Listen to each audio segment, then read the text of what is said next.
We do have a slightly smaller group than normal. However, the good news is we've got about 4 or 5 new people who have just found out about us through the website and the message boards, and some of their professors, talking about it and everything. I'm assuming that you can see us fine, or at least some of us. Yes, some, yeah. I'm down here. Hey. So. Hey, everybody. Hello, B. Yeah. Sorry, B is my shortcut for Borut. Borut? Hey, Borut. Borut, can I use it, or is it completely off limits as part of your introduction? What do you mean? Well, maybe it's better if you say it, because you get mad at people who say it. Oh yeah, I'm formerly of EA, an EA vet. So I actually worked at a bunch of places. I worked at Radical, Sony Online, and then at EA I worked on. There was this Spielberg sort of game, which wasn't Boom Blocks, but it was like a first-person like shooter RPG type of thing. I worked on that for a while until that got canceled, and then a couple other things got canceled, and I, myself, as well as my 2 other business partners, now kind of left EA to kind of do our own things and came together to start working on what we're working on now, Skulls of the Show. You guys hear okay? I liked the reason that you gave one point was I got sick of having every single title I work on canceled, and so I decided to go work for myself. Yeah, I was basically like, I mean, I can screw up my career better than that, it was kind of an odd situation. Like, I really liked the studio there at EA in LA here. And it was lots of really talented people, but it was just like one of those things where the studio heads were changing, and every time you'd bring a new one in, I think there were like 6 studio heads in the 2.5 years I was there, so, a very short average time, and then they changed their minds about what they wanted to do, and kind of goes, from there. So yeah, it's been going independent. I mean, while it's also a lot of hard work, it's been very rewarding. So now you started originally just going full indie. You were going to be working on your own game, and actually, in order to pay the bill. So what I started doing was contracting, working on my own game, and then at the same time working on Skulls of the Shogun, and the 2 games, my game and Skulls of the Shogun is my partner Jake's concept. Originally, he's kind of like the creative director, and so we're going to share the same engine, and then was working on all those things. We're working on some interesting contracts too, so it was fun. And then we were building up our prototype for Skulls of the Shogun, and eventually that was the one we sort of got funding for through friends and family, and so it worked on it full time. And then from there, we started like pitching to publishers. Basically, since we were kind of funded, they really just wanted a slot on XBLA, which takes a long time to get these days. Yeah, no kidding. So, and you guys have gotten Microsoft is on board. Yeah, so we actually it's been quite a journey. I mean, so when we went full time, we worked. There was maybe another couple months, and we kind of had all our vertical slice. And this is something we'd sort of learned from the companies we worked at, like EA, where it works for some games, not others always. But when you have like kind of like a core set of gameplay that you kind of will build on over many levels, it makes sense to really just kind of focus on like 1 or 2 levels. And so we built like for the first year or so, we built like 2 levels basically, like a small one and a big one, to kind of see how big the maps could be and build all the mechanics and make it fun and play test it.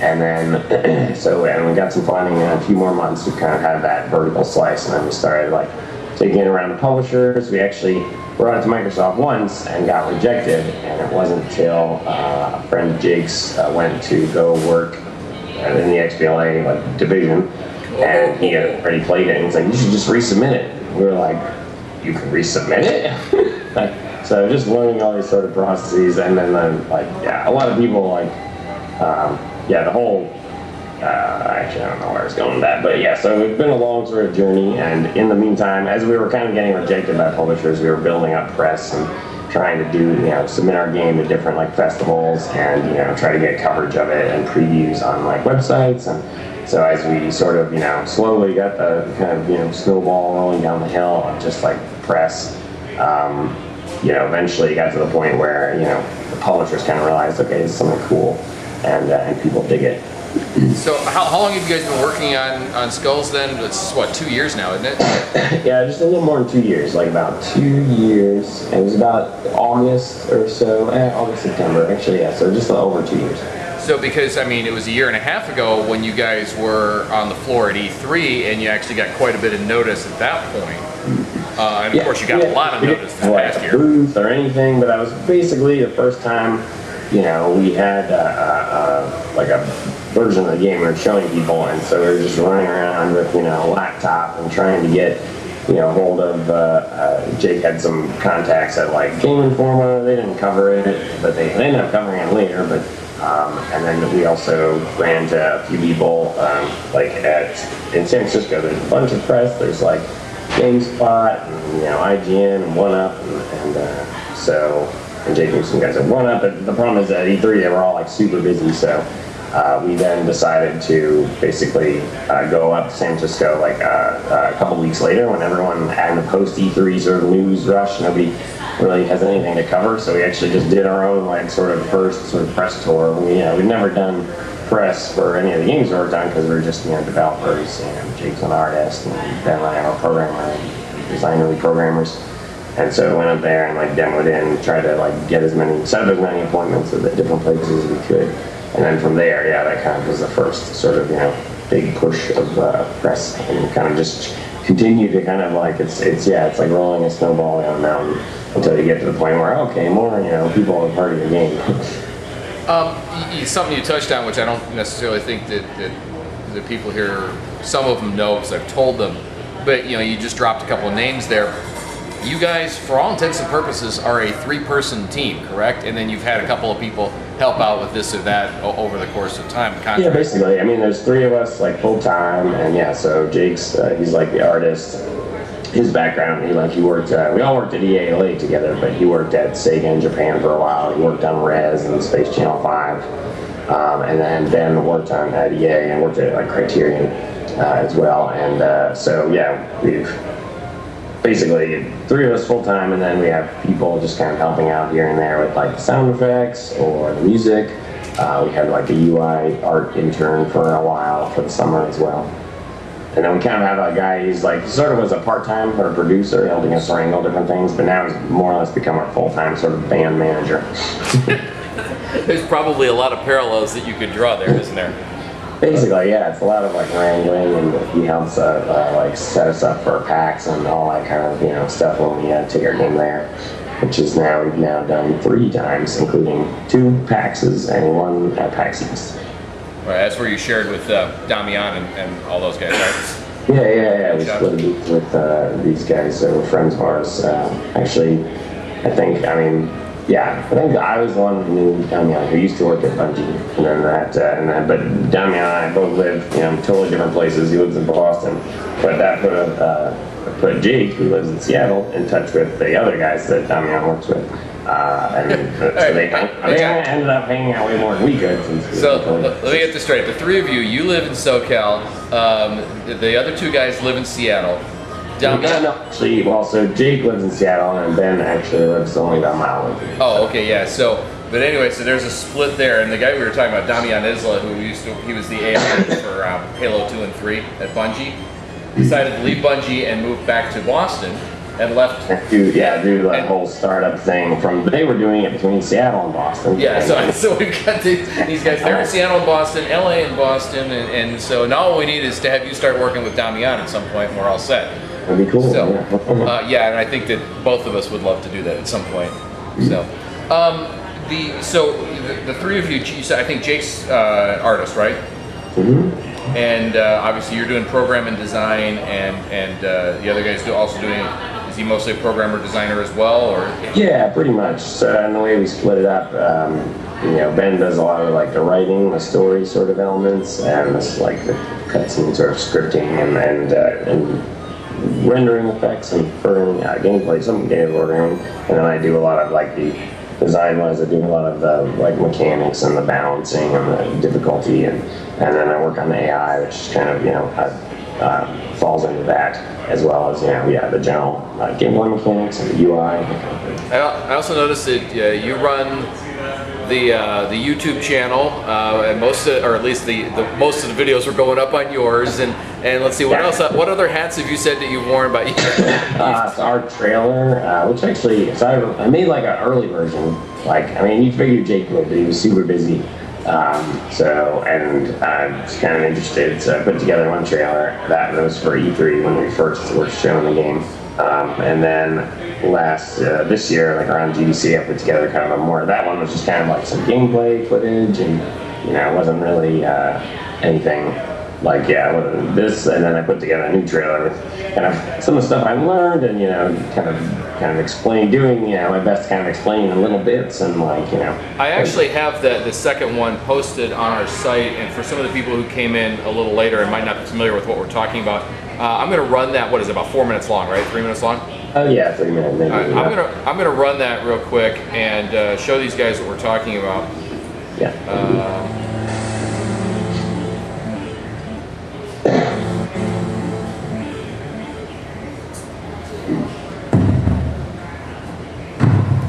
Remember, 3 guys, a couple of contractors, and a year and a half, maybe 2 years now. At that point, yeah, it was like.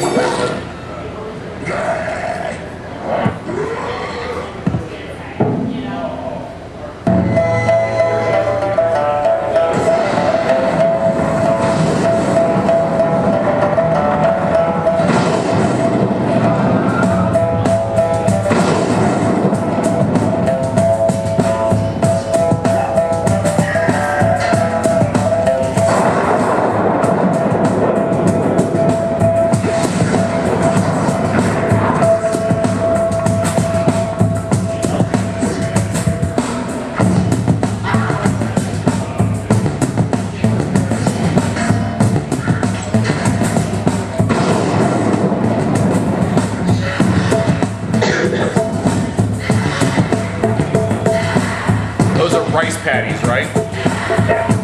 Squares?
Those are rice patties, aren't they? The squares? Yes. Yeah. Mm-hmm. What are those things that look like they're sausages hanging from the eaves of that building? Big long red things with tongues hanging out of them? Oh, they're lanterns. They're just kind of usually decorations. Sometimes they're like characters that kind of talk in the story, that kind of thing. Oh, okay. That's not in the gameplay. Because they look like a bunch of like Italian sausages or something, which is definitely out of character, I suppose, for them. Anyway, so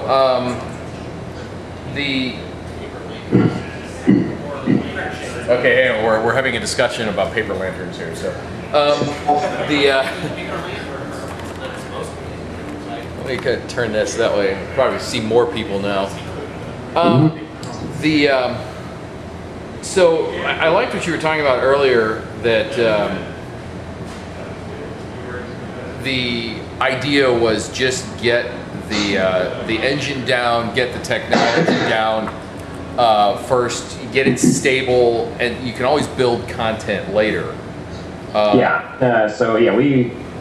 We knew, and out of the 2 projects, like Jake's is definitely more, I mean, my game was similar in the sense it's kind of cross genre. It's got some action and some strategy elements and some role playing elements, but it's like more serious. It's like set in, Iran in 2009, and there's kind of this political thing. So it was like, well, Jake's is very accessible, and we could definitely thought there was a big audience for that. I mean, partly because we like play that kind of game, and that certain game isn't getting made. It's like a turn-based. We call it an arcade strategy game because it's it's turn-based, and you have to move. You have a limited number of guys you can move per turn, that kind of thing. But we try to make it as fast-paced as possible to kind of streamline the interface. And a lot of those games is just like they're just wading through menus and like picking the right square, the right hex, and there's no grid. It's very streamlined. So we thought that would be a good game to kind of build a reputation on and get it out there and build an engine without the additional kind of like design challenge of my game. So we like I said, like the process at EA, a lot of places is to build a vertical slice, and we iterated. Basically only had 2 levels for a while. We only had 1 level for maybe half that time, half that year or so, and or a little less than a year, like maybe 10 months or something. And at first we tried a bunch of like weird things, and just there were all sorts of. We just wanted to do something in the genre, but kind of different. And we realized quickly, and one of the things was no grid, because that would just streamline it. And so as we did that, we kind of picked up steam and realized, this is really cool because it's so much faster than all those other games, and you can get right to the strategy. And not having a grid didn't like remove any strategy. If anything, it kind of added different strategy. So we did a lot of play testing. The thing was, we tried to restrict it to like designers we worked with and friends who were in the game industry, because there was no animation in the game at this point, absolutely nothing. Like basically, I had written like a level editor that you could like plop in objects, and they were just like individual like images, and that was that's about it. There was no animation, and you walk up to your guy, sort out, attack, damage number come up, and move back. And so a lot of people just put it in front of anybody, they'd be like, you should really put in some animation. It's like, yeah, we know.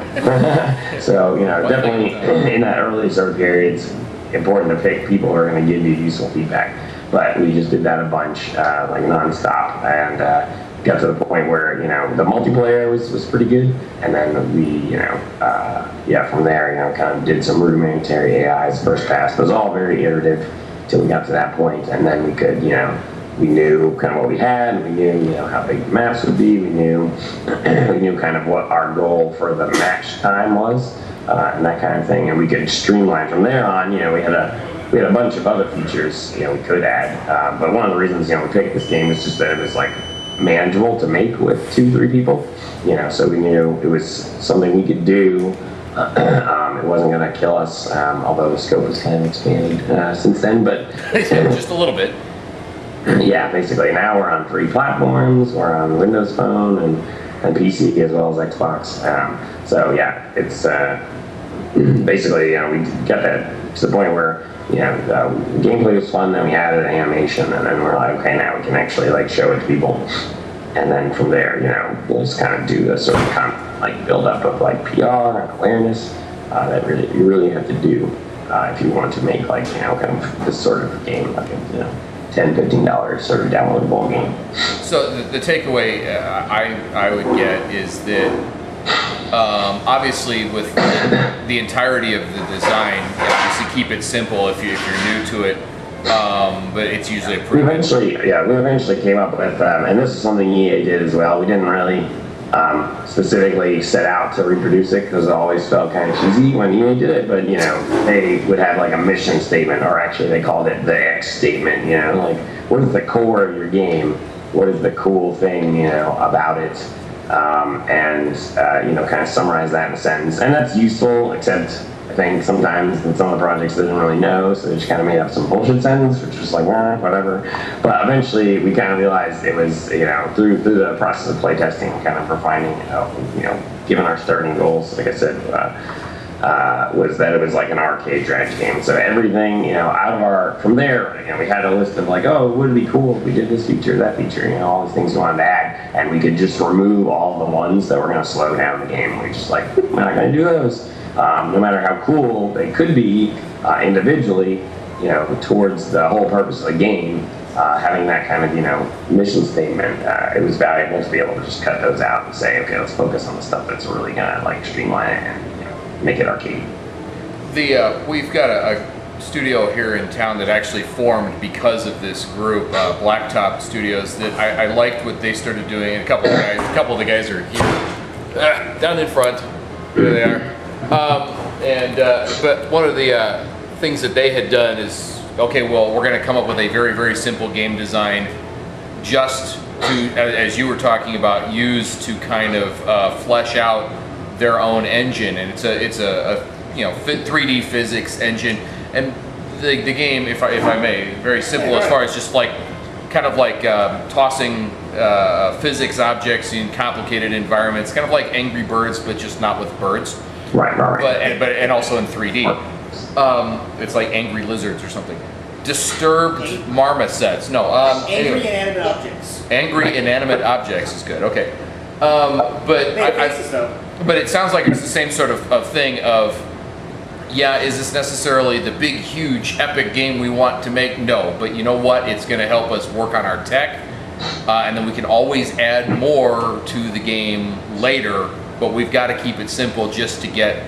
And then the other takeaway. You can scale, up or down, depending. Once you get that sort of core like gameplay working and people enjoy it, and you've got that like sort of technology foundation.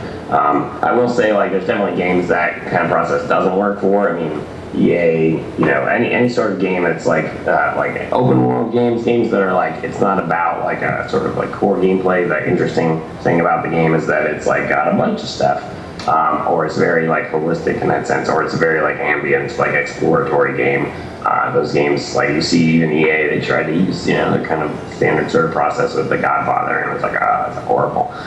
Just kind of ballooned out of control because they didn't really get that, that sort of game doesn't really work. But when you have like, exactly, like this core gameplay that you're gonna kind of progress over like many levels, you can really like, you need to refine it to start it for sure. The other thing too is, and I'm assuming that you guys at Haunted Temple are going to be doing this, but the idea of this is an engine that we're going to want to continue to use for future titles. So eventually, sometime in 2019, when Skulls of the Shogun actually goes out the door, I'm sorry, I'm teasing you. You start working on something new.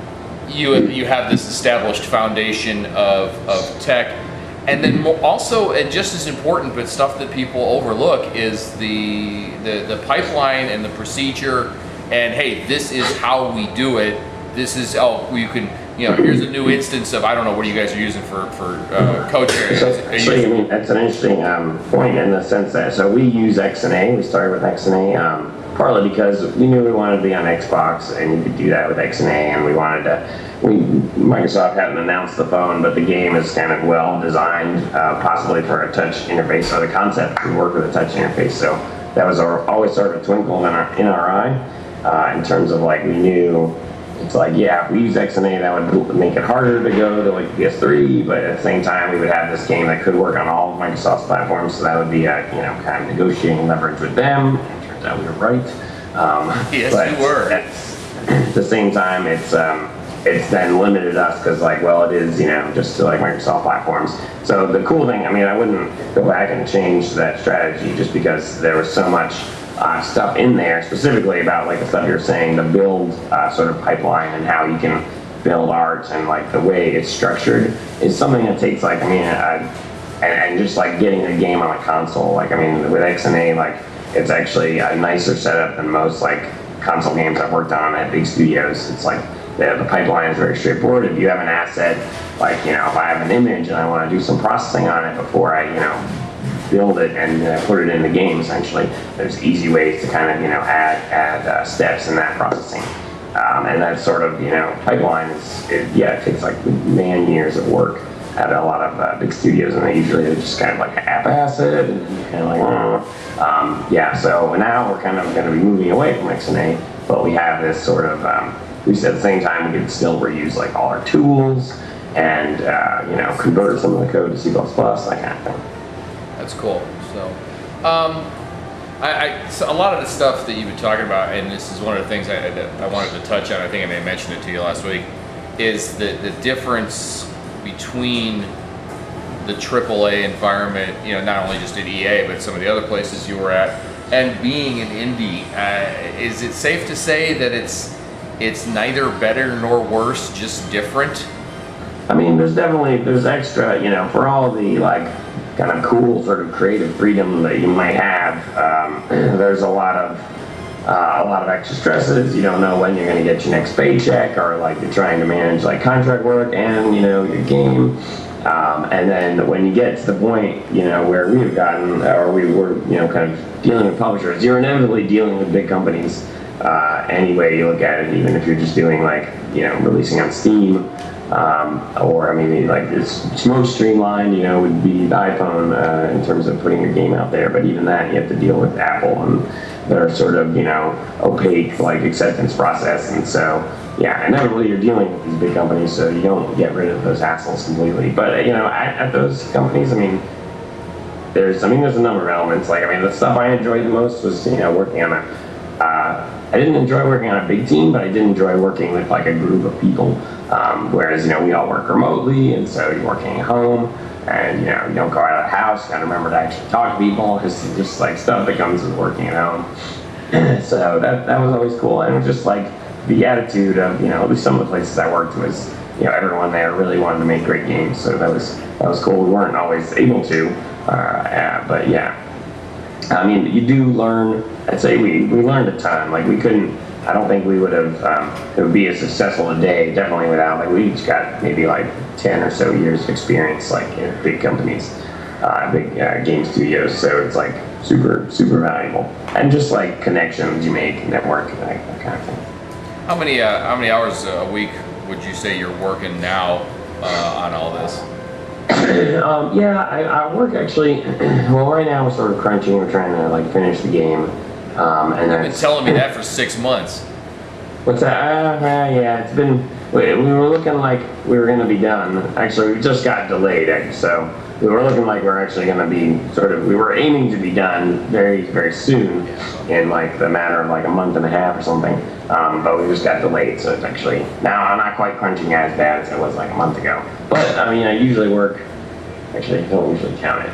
So I usually work between 9 to 7. So what's that? 10 hours, and then usually half a day on a weekend. So somewhere 55 to sometimes maybe 60 hours a week. And I really try not to push it past that.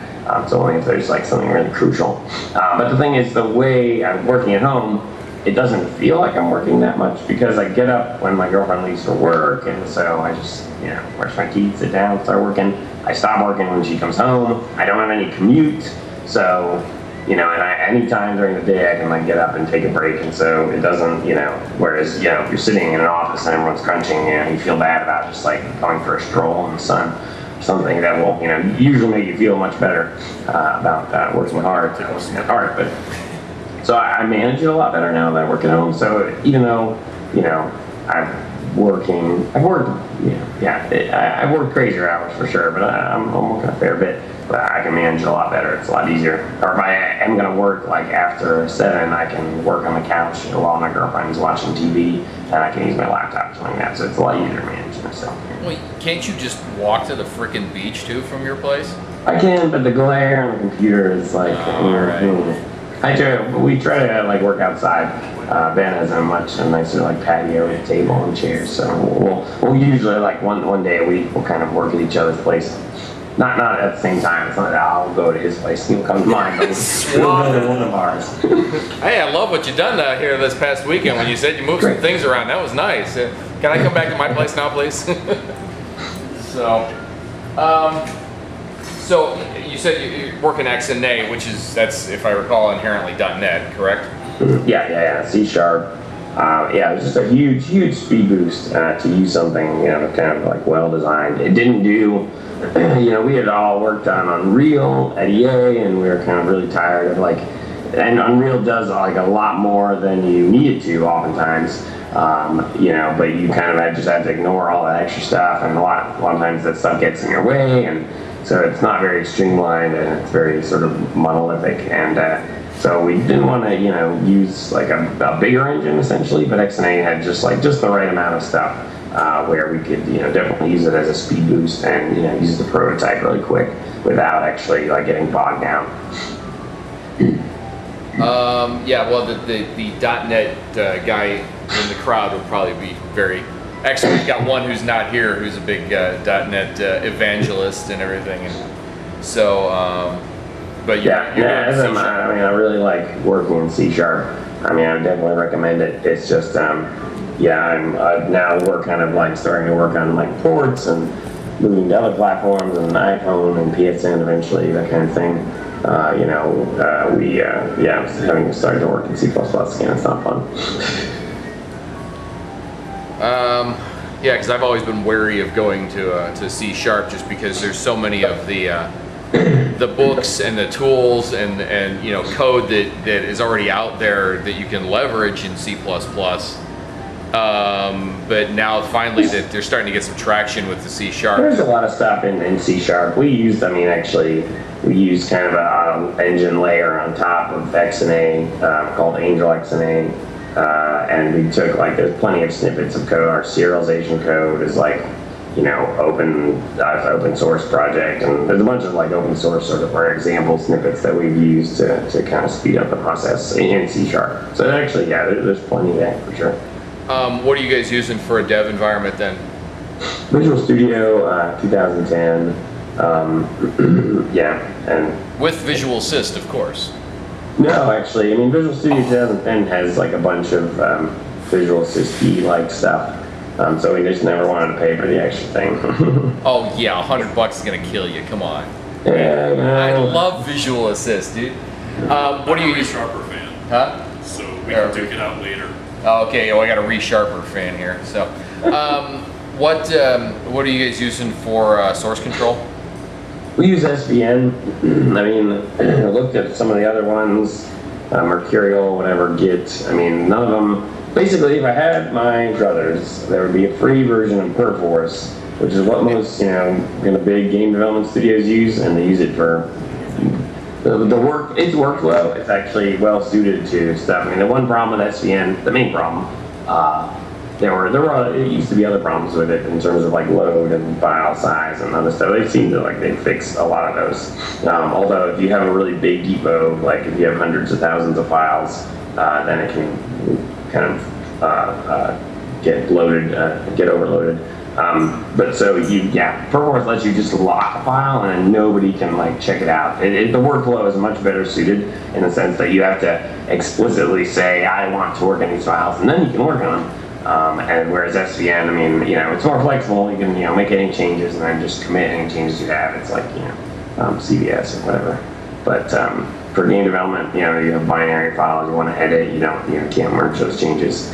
So one day maybe someone will write a version control software that's free and has, because the problem with Perforce, it's $900 a seat. So that is definitely out of it's hard to convince using it when there's free version of SVN, which only has that one issue essentially.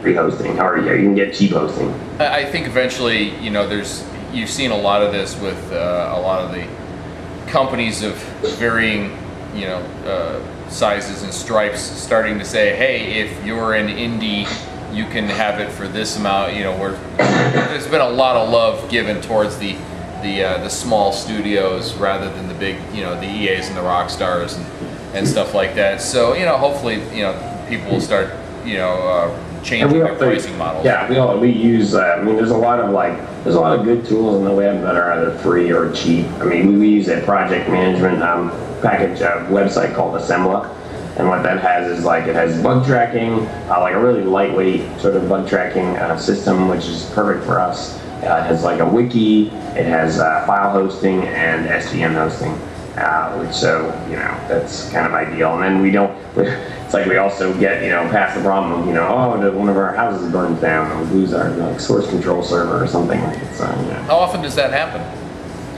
Thankfully, not very often. Nobody's right up there in like La Crescenta or something like that. Good joke. But then, so Clay Studios, they did Shank. They actually got like flooded, and they almost very much. I mean, if they hadn't like backed up stuff, they would have had to deal with that problem. Wow. So it can happen. Various things can happen. Your cat can knock your computer into the pool. I don't know. That you might have a problem with around your place, right? You got a cat, no pool necessarily. So what is Jake using for his art assets? He uses Photoshop primarily, and he uses it on the Mac, which causes us some issues because then he wants to run everything through Parallels. But then we basically built 2 custom tools to do. There's a level editor, which is really straightforward. It was really nice to use. You can use WinForms in C# and plug that into XNA. It's super easy. Like I wrote the bulk of that in like a week or so, and then with copy paste and undo, redo, that kind of stuff. So it was really great speed boost to use WinForms with XNA. So yeah, level editor, you can just like place objects essentially, and then using C# you can like expose all your game data about what's placeable. Just and you don't actually have to do anything custom. Like it's a generic level editor in the sense that it just reads the game and it's like reads the game code and it's like, well, what can you place? Okay, now you can place those. And then we wrote a custom animation tool. So we do a lot of kind of hierarchical 2D sort of skeletal animation. And our characters actually can get quite complicated. There's some that are like 40 or 50 like bones or pieces essentially all moving. And so we could have used something like Flash. There's existing software that does that, but we would have had to write like our own Flash render, and that's not, it does a bunch of stuff we don't need it to do. So we just kind of wrote our own like really streamlined, an animation interface that was kind of more inspired from Maya, where you're just kind of editing like curves of keyframes and setting up that kind of hierarchy of parts. So that took like a few weeks, but even so, it took like 3 weeks to get like the bulk of the tool done, and then like another week, Jake did like 2 animations, as we were kind of working out all the kinks, and then in the next week after that, he did like 40% of the animations in the game. So it's like super good speed boost. But we really kind of applied, made a custom interface for what we need and what we are hoping we will be able to use again in future games. Wow, that's tools for the win, and writing your own tools is great. However, can I go out on a limb and say that the 2 weeks of writing this tool and 4 weeks of writing this tool, that's just not fun programming, is it? Not a lot of feedback. Yeah, I mean it was made more interesting by using like WinForms and XNA together, that it's like super easy to do. You're not mucking around with like the UI code as much. You're just like, it's really easy to set up like a basic, here's your window and here's your properties and here's your actions and a panel and some options. Super easy to set that up, so it's just the like kind of work of actually editing the values and stuff. Again, there's other code that I could sort of cobble together that was available. There's a graph control editor that worked with XNA, and they're like the curve class that XNA comes with, stuff like that. So leverage stuff that's out there is probably a pretty good bit of it. Yeah, always look for it out there before you start writing it. Even if you can't use it, it's always a good, always look at how not to do it, possibly.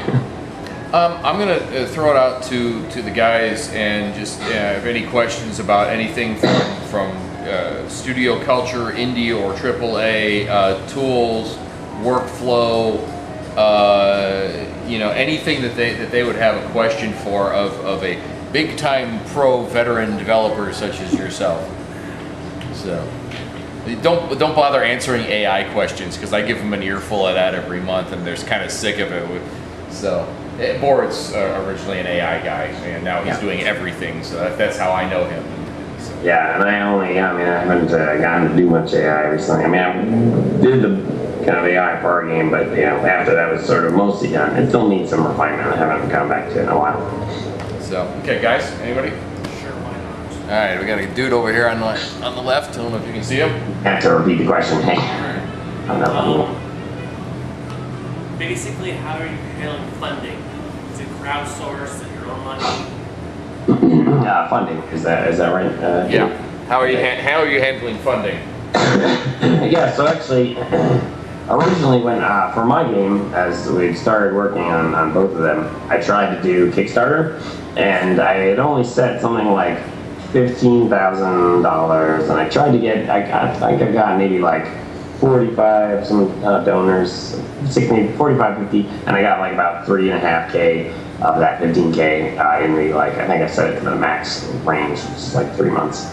But yeah, it's very difficult sort of to navigate unless you have actually like a big audience at your disposal. So it's kind of weird. I mean, the notion of stuff like Kickstarter, starting out was always like this great thing, democratize, the arts and like game development. Anyone can just put their project up there and fund the best ones. But the people who have, turns out, can get the audience, they are like more established people already. So you have like Neil Gaiman and Amanda Palmer doing something, and they get like huge support because they have a bunch of fans already, and maybe it lets them do more experimental work, but they're still successful at a certain level. So yeah, I think that really works. I mean, it's always easy to try, but to really nail it for a game that you want more than 2 or 3 grand of funding. That's all you want. It could be feasible, but to go past that, it's very difficult and requires a lot of press working, trying to get the word out there about your game, and then kind of building the whole having updates and how you design your awards and price tiers, and there's a lot of thought that go into that. So tried it for my game, was kind of disappointed with the whole process in the sense that it wasn't, I did it partly just to learn, and so it was kind of like, well, this is not really what people think it is. So we were working part-time for about 9 months or so, and Jake was working at nights, and I was contracting, and I was generally doing a good job managing to find. I was kind of trying to be picky for a while of I'm only going to take contracts where I can work from home, or I can work somewhere in an office, but only part of the week.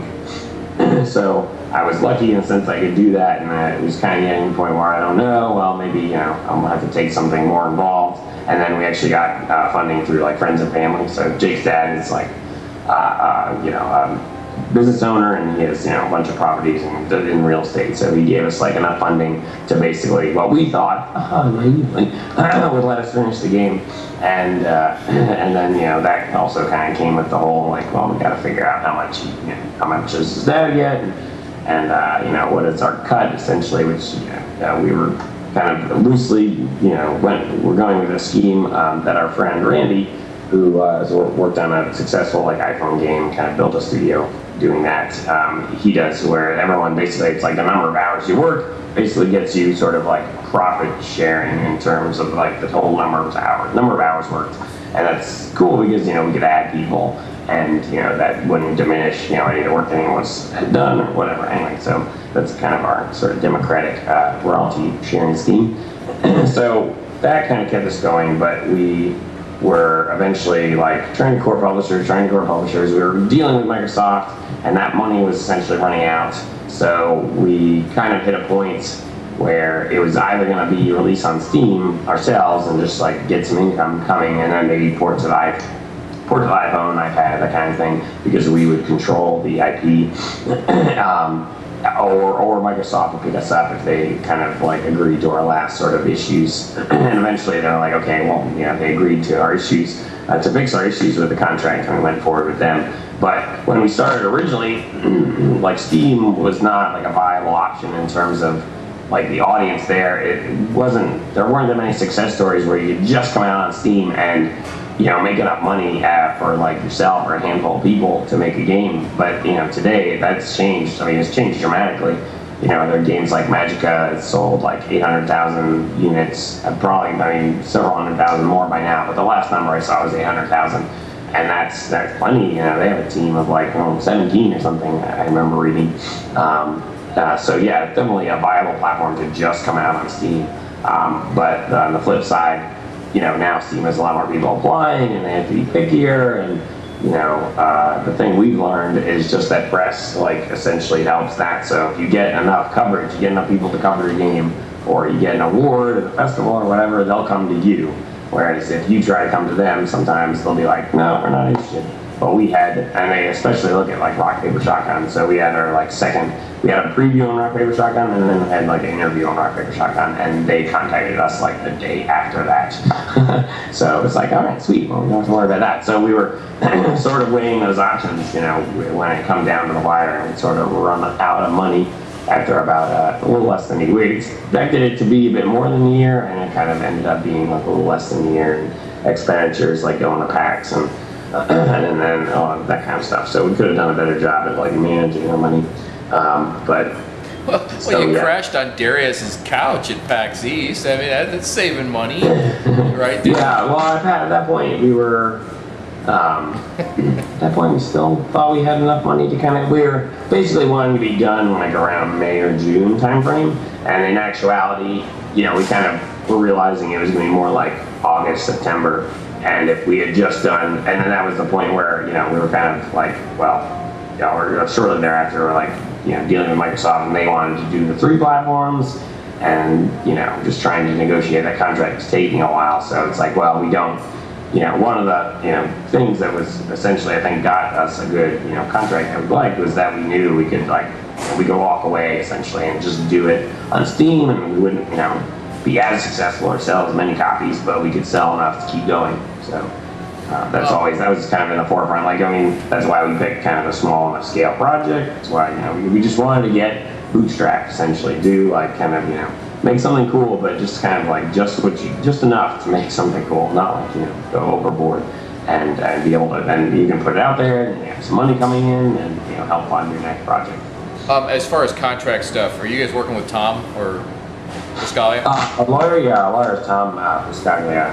He's GameAttorneys.com. Super experienced, super sharp, and he definitely, he supports a lot of indie developers, and he's negotiated a bunch of.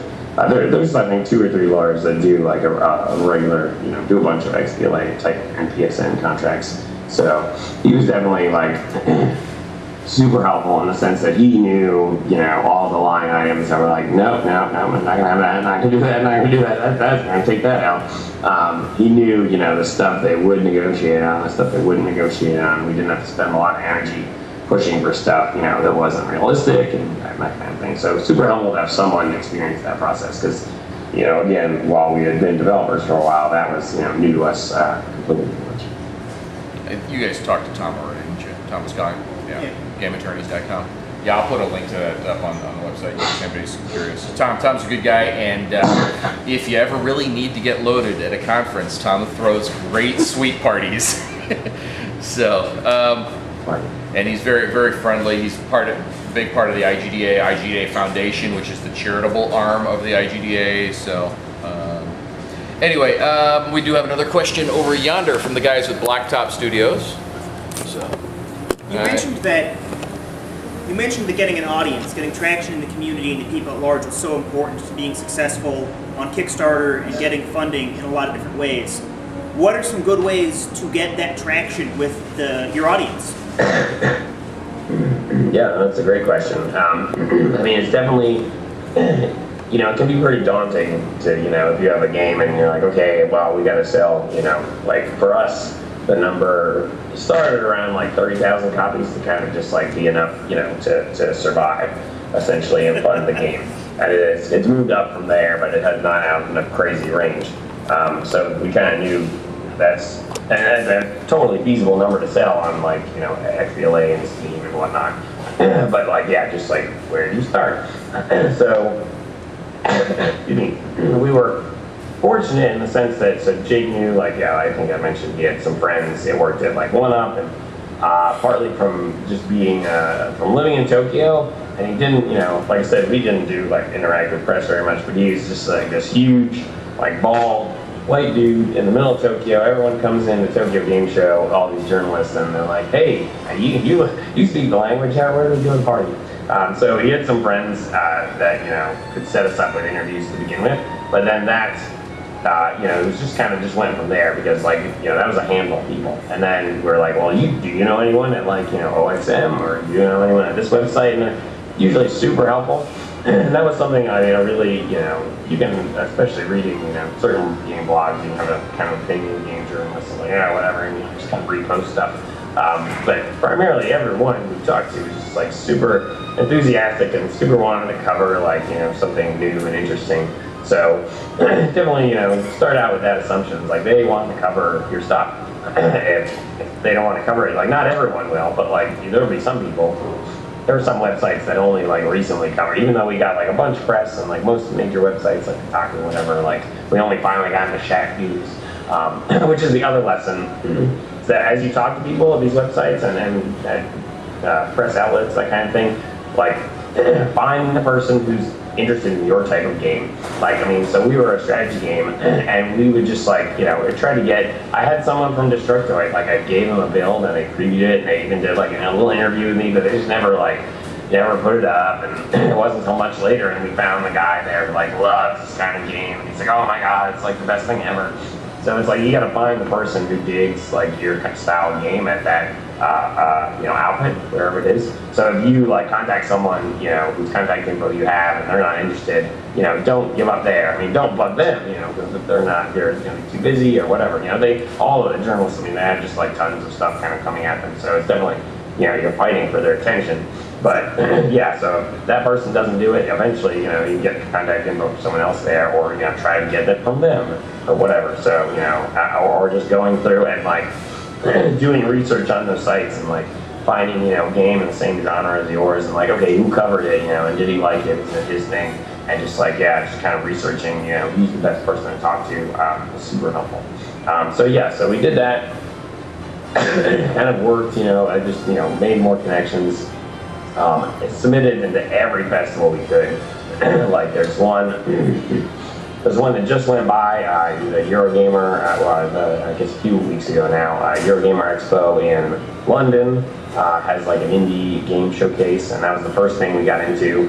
And then we submitted to Indycade, which is here in LA, last year, and we also submitted to IGF, but didn't get in. But this year we submitted into Indycade and we got in, so that was another festival we could do, and you can, then you can say you're a finalist, and like it just kind of, it's all, snow that's getting packed onto your avalanche. Then you can say you're a finalist, and other people will, basically pay attention to you because like, oh, well, you were a finalist for this thing, that must be good, like, so it's just a painstaking, slow process, and it's not like, there's no, it's not like boom, overnight, you have a bunch of press. Sometimes, it works out that way, which is great, but it's usually like, just kind of building it up, and like one news person or journalist will read about it on another site, and then, a few weeks later, you'll contact them, and you're like, oh yeah, sure, that sounds cool.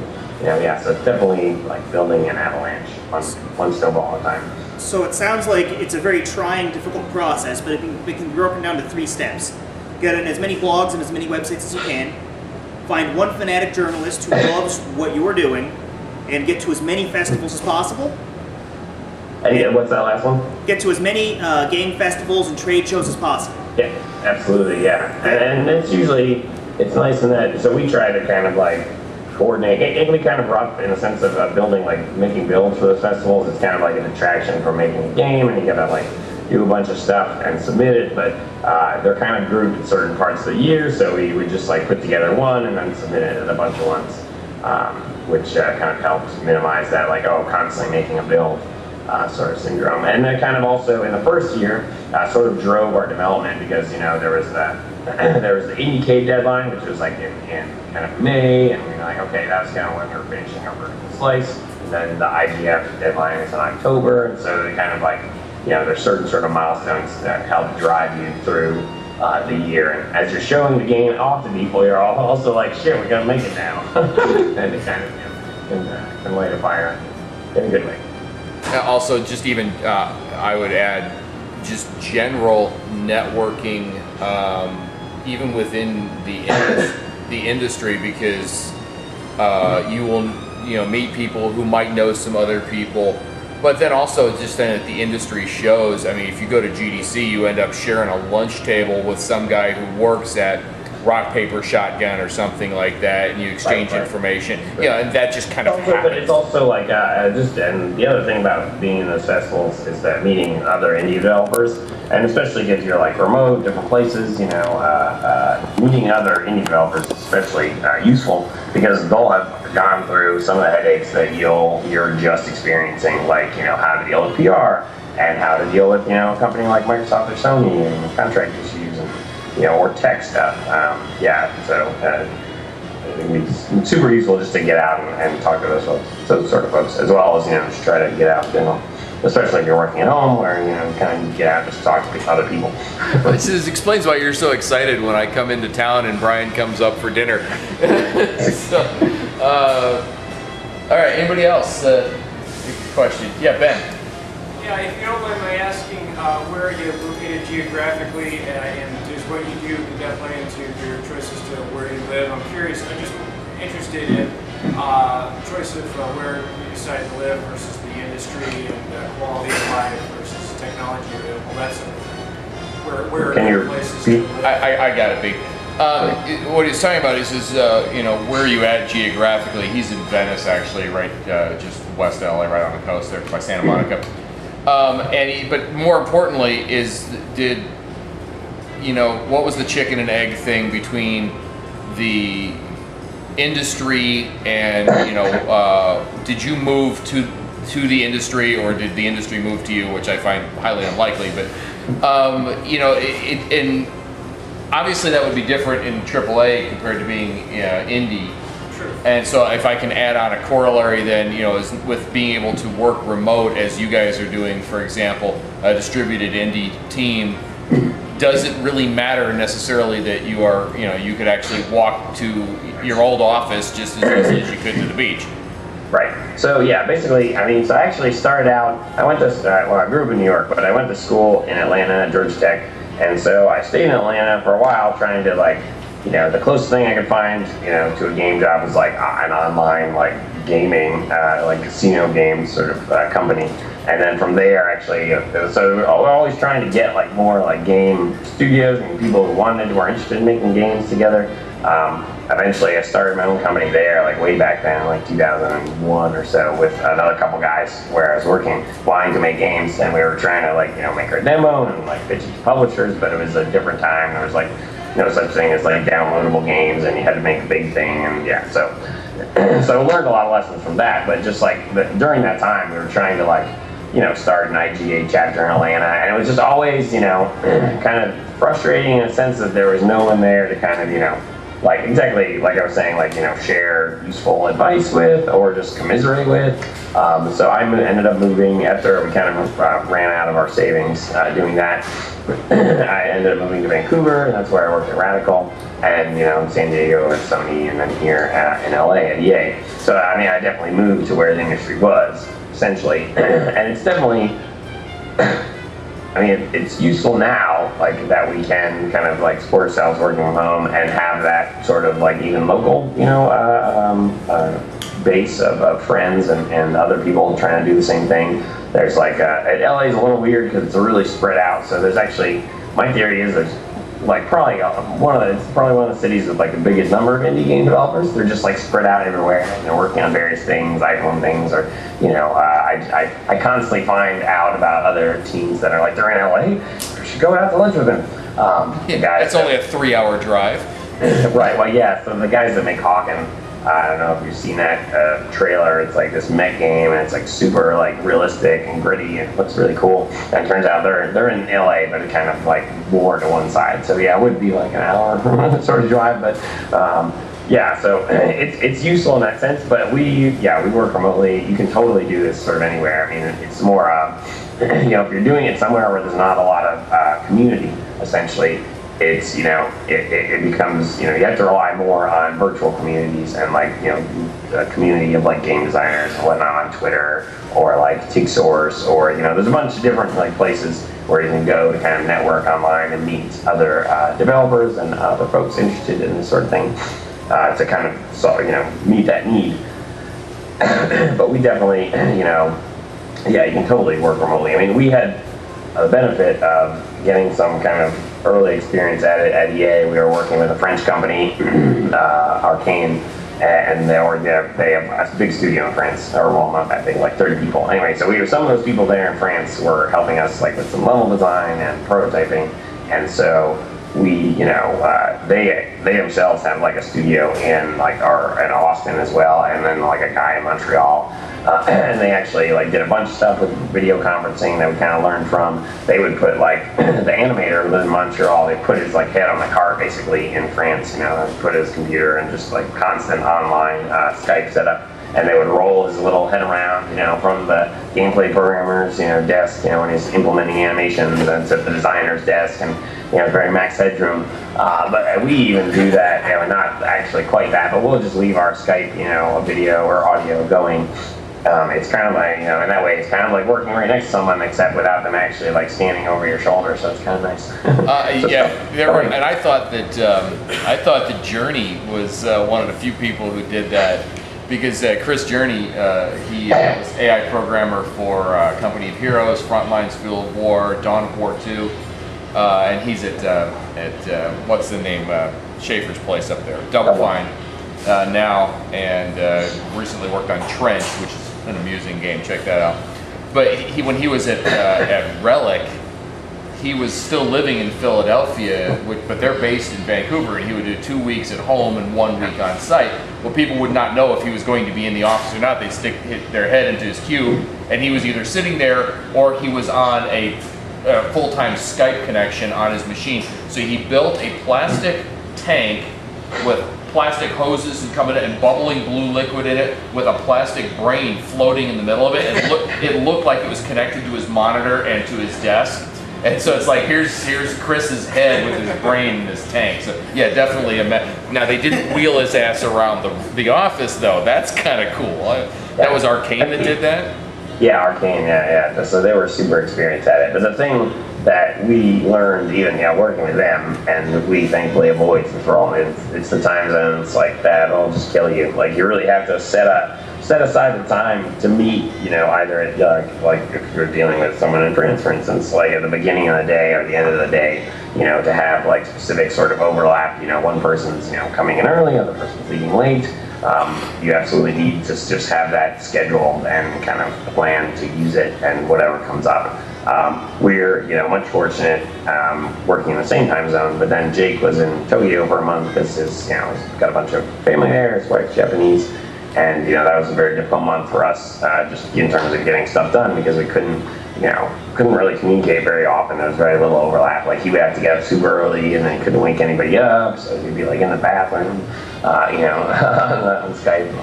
And or his friends would let him get an office, but it's a Japanese office, so you can't like talk and make any noise. So we couldn't really we only had email essentially for about a month. And we made progress, but just not on the stuff we really needed, which was very integrated type stuff. The map design, the campaign design, and that stuff like we all kind of worked on together.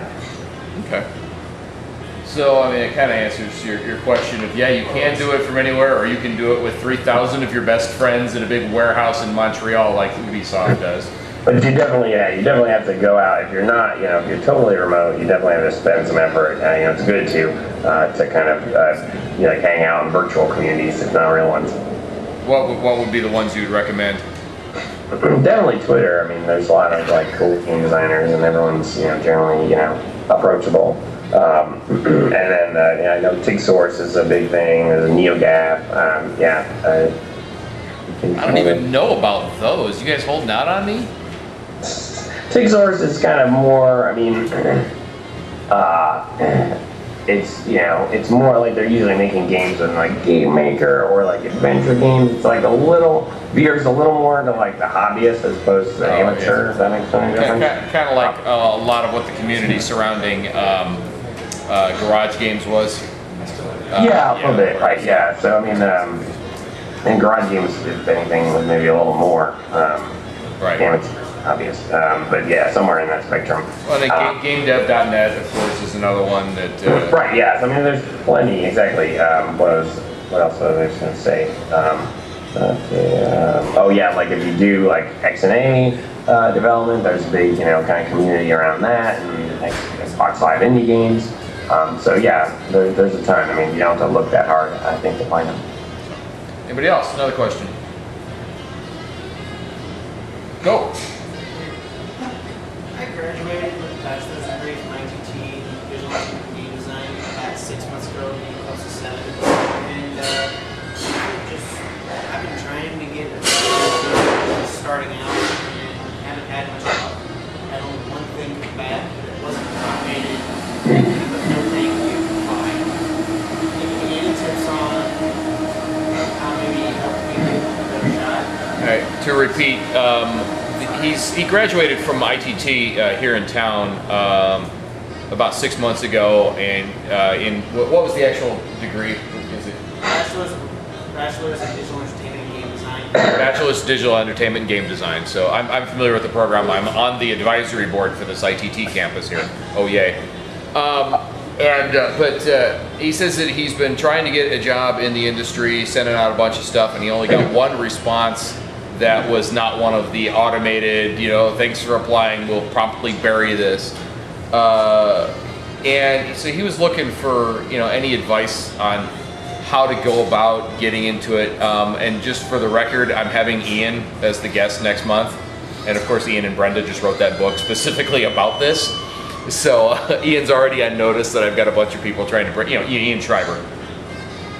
So anyway, but what would you say as far as best practices for getting noticed, getting hired, even getting replied to in the industry? Yeah, exactly. That's the challenge, and not unlike the challenge you face if you're trying to promote your independent game. I mean, it's there's definitely some parallels. I mean, definitely the more you have that you can show in terms of if you're applying for game design sort of position, then definitely have some prototypes and whatnot on your web, sort of web portfolio. The more you can point to, and then if the person goes to the site and it's make sure it's neatly, and there's lots of presentation type stuff, and this is sort of standard, not just resume building, but yeah, make sure your prototypes are on your web page that are clearly accessible and they kind of look flashy and they'll want to try it out. And then beyond that, yeah, I mean it's difficult. I don't know. I mean, I'm not sure what the industry is there, but it's definitely, not a huge, it's not like San Francisco or LA or whatnot. So, definitely companies, if you're in one of those locations, it's a little easier, especially if you go to a program like ITT, they're more likely to hire kind of local grads at a big place like EA or something. They do that a lot, I think. And then the other alternative is do you want to, you could get into a testing position and do that. That has its own, pros and cons. It's definitely, you can definitely move into game design. I know plenty of people who've done that. Plenty of super successful game designers, actually. But yeah, it's kind of a slog, and you got to do that work, and build up and kind of prove yourself doing that. So, but it's definitely sort of a reasonable fallback, I think. But yeah, other than that, it's probably, it takes a lot of patience and applying to lots of places, and then being really nice in the form letters and just everything. All your communication has to be very thoughtful and nice. And so, I originally, the reason I went to work at that online casino gaming company was because back then it was even harder, and there were no such thing as game programs, but you really couldn't get a job unless you knew somebody, and I tried to. It went through the same process, tried to apply a bunch of places, didn't hear back, and all right, well, I'll go work for this place.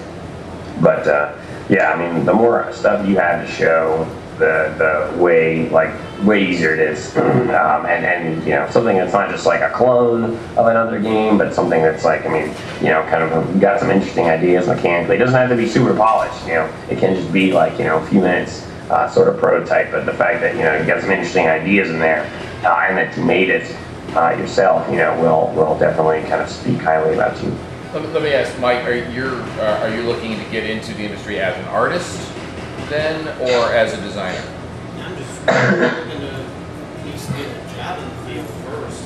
Well, what I'm saying is, when you are sending stuff off to companies, are you sending it in and saying, here's my art portfolio, here's some character stuff that I've done, what?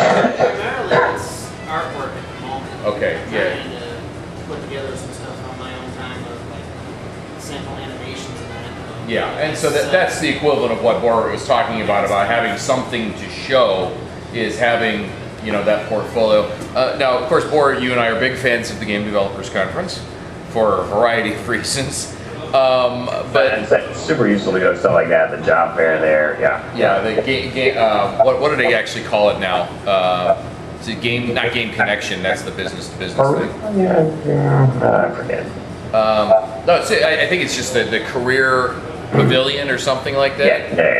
Yeah, where all it is, you know, they have the expo floor, which is all the stuff that you're trying to sell, but then they have a separate floor, which is just booths with HR people and lines of people. You know, let me show you, here's my portfolio, here's, you know, and being able to hand them stuff, talk to people.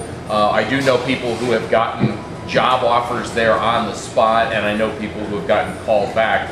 But again, there's also plenty of people who, you know, don't hear back for whatever reason, and legitimately maybe because that they suck. You know, and we don't know that. You know, you can have some guy say, here's my stick drawings. I think it would be great in the game. No, it wouldn't. So, and that sort of event too, again, like we were saying about like just being an indie game developer is good for networking. And our friend Darius has a bunch of actually great series on his blog about like networking tips in general and just how to present yourself. And you should definitely you know, send him that link, Dave, or send him Darius's blog.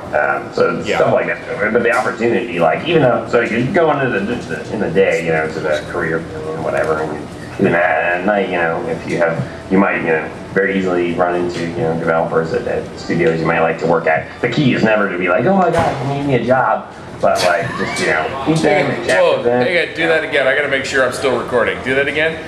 Like, oh my God, can you give me a job? Yeah, that was pretty close. Yeah. Just, you know, meet with them. If they're cool people and they, you know, enjoy hanging out with you, you know, they'll be like, oh hey, you know, we might have a position open up, that kind of thing. So yeah, and I'll get you more information about GDC. Also, I'm going to talk to Darius. Darius would probably be more than happy to do one of these, wouldn't he? Oh yeah. Yeah, Darius Kazemi is he's been referred to as two things. One is the game industry pumpkin, because he always is wearing this big bright orange shirt, but he's also considered one of the best networkers in the industry. Darius knows everyone, but he's and part of that is because of the skill set that he brings to being able to talk to people. And introduce himself, introduce others, and everything. So yeah, I'll talk to Darius. He's a good guy. But then also, as I mentioned, I've already set up next month's guest of Ian Schreiber, who Ian Schreiber is a professor of game design. He wrote a book with Brenda Brathwaite about game design, but then he and Brenda also wrote a book that just came out like a month ago, didn't it? About breaking into the industry specifically, and it's a lot of data that they collected from people. They were collecting via Twitter of, you know, tell us if you have a story about this or what worked, what didn't. And so, but I'll post that up on the message board too, that book, so if any of you guys want to get it before next month. But Ian's a good guy to talk to, and he can pass on a lot of that. So anyway, anybody else? Anybody? No? Any other questions? Borut, I already posted your Twitter tag out there. It's not like you're hard to find on Twitter. But is it all right if the guys contact you if they have any follow-up questions? Sure. Yeah, if you have any questions, I'm happy to help. Okay. So, anybody else? Anything? Well, dude, I think there is either a bottle of wine in this for you or a gift certificate to how do you pronounce that? Tlapazzola? Tlapazzola, yeah. Yeah, I think I could probably find one of those for you.